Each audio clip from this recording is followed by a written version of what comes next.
Assalamualaikum warahmatullahi wabarakatuh. Selamat datang di video tutorial saya. Saat ini saya akan mencoba membahas tentang aplikasi persediaan untuk pemerintah daerah yang bisa teman-teman peroleh di blog aplikasibarang.blogspot.com. Di sini saya akan memberikan apa yang harus dilakukan sebelum melakukan transaksi di aplikasi persediaan ini, yaitu melengkapi data personil atau staff yang akan melakukan transaksi dan data rekanan atau penyedia barang. Video ini merupakan lanjutan dari video sebelumnya, dan ini merupakan video kelima dari tutorial aplikasi persediaan ini. Baik, yang pertama adalah melengkapi data staff. Dan mengapa data staff harus diisi atau dilengkapi? Karena ini nantinya untuk memperjelas dan mempermudah pengurus barang dalam merinci keluarnya suatu barang persediaan atau barang pakai habis. Jadi di aplikasi ini, suatu barang persediaan atau pakai habis, siapa yang ambil dan kapan ambilnya nanti bisa diketahui. Maka dari itu data staff perlu diisi. Di aplikasi ini untuk melengkapi data staff, kita pilih di sini ada menu mulai dari staff, penyedia, barang, laporan, kemudian utility. Di sini ada menu staff, ya. Jadi untuk melengkapi staff, kita isi dulu mulai dari bidang, seksi, kemudian terakhir staff. Kita isi bidang dulu. Ini secara default aplikasi ini sudah ada data bidang, meskipun ini masih data yang contoh, ya. Jadi kita melengkapi data bidang dengan cara yang karena ini sudah ada satu, kita edit saja. Misal saya ini tak isi bidangnya adalah sekretariat.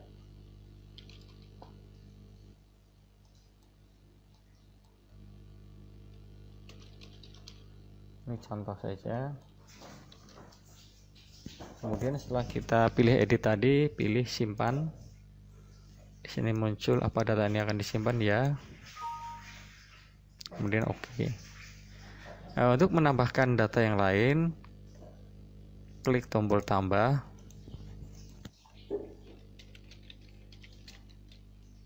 Ini saya kasih contoh.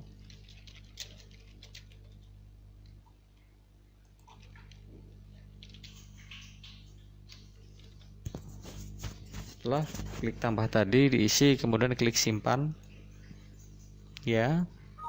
Nah, ini otomatis akan menambahkan data bidang. Nah, setelah data bidang diisi, kemudian kita melangkah ke seksi. Seksi itu adalah di bawahnya bidang atau subbag, ya.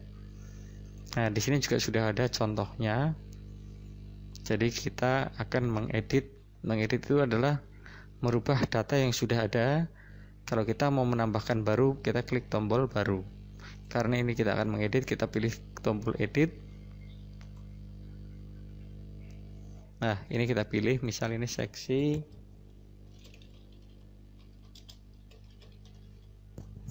Kemudian dipilih juga dia ikutnya di bidang atau bagian mana. Kita pilih contoh di sini sekretariat. Kemudian ini namanya. Ini contoh saja. Simpan, ya. Nah, untuk menambahkan sama kayak tadi di bidang, klik tambah. Kemudian kita isi ya tadi, ya, sama namanya.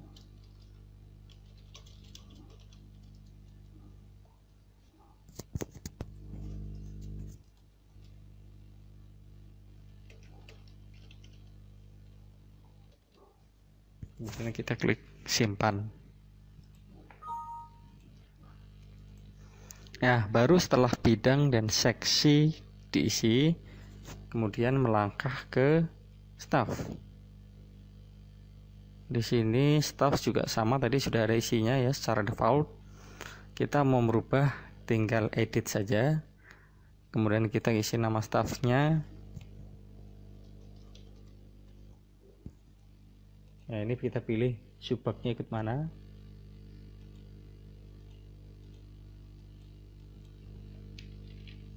Kemudian simpan. Oke.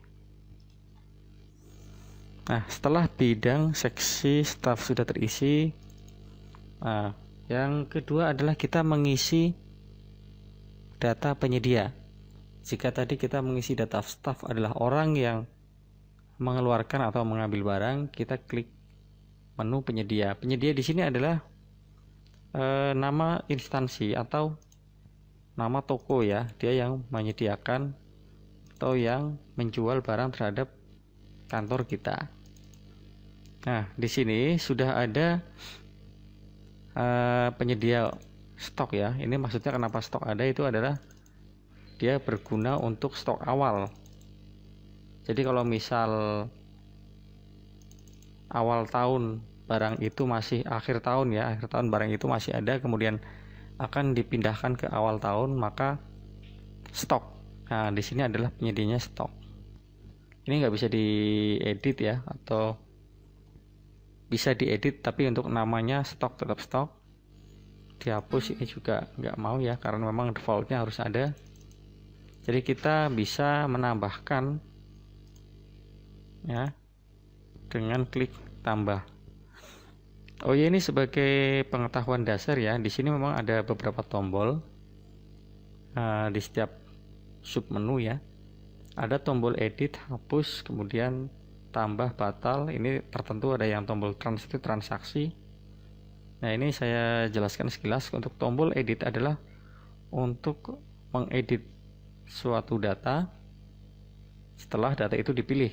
Contoh kita klik di sini, itu berarti dipilih di sini. Kemudian klik tombol edit, dia bisa diedit. Nah, untuk tombol hapus ini adalah untuk menghapus setelah dipilih juga sama. Klik kemudian hapus, itu bisa ya untuk data selain stok. Kemudian simpan itu setelah kita melakukan edit atau nanti setelah menambahkan. Dan batal adalah untuk membatalkan suatu transaksi sebelum dilakukan eksekusi atau proses. Atau sebelum simpan kita bisa klik batal, nanti dia akan kembali ke data semula. Ini tombol tertentu itu ada trans ya, trans itu adalah transaksi. Jadi kalau kita klik stok ini kita transaksikan, nanti dia otomatis akan masuk ke menu submenu masuk. Nah, ini untuk pembahasan nanti ya, sama kayak staff tadi.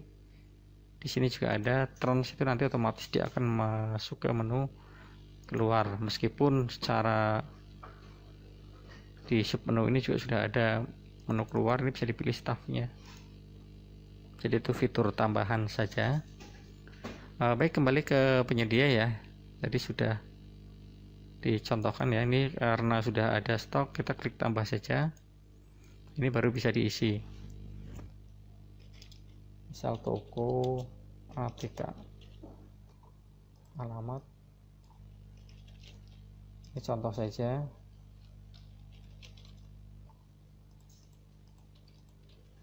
Nah, kemudian klik simpan. Nah, ini sudah bisa diisi ya. Jadi sebelum kita melakukan transaksi masuk maupun keluar, maka data-data seperti staff ini harus diisi. Ini diusahakan untuk dalam satu kantor ada 50 staff ya, dia harus masuk semua ke dalam menu atau tabel staff ini. Baik, demikian tutorial singkat dari saya. Tutorial selanjutnya adalah mengenai input data atau impor data untuk mengisi stok awal.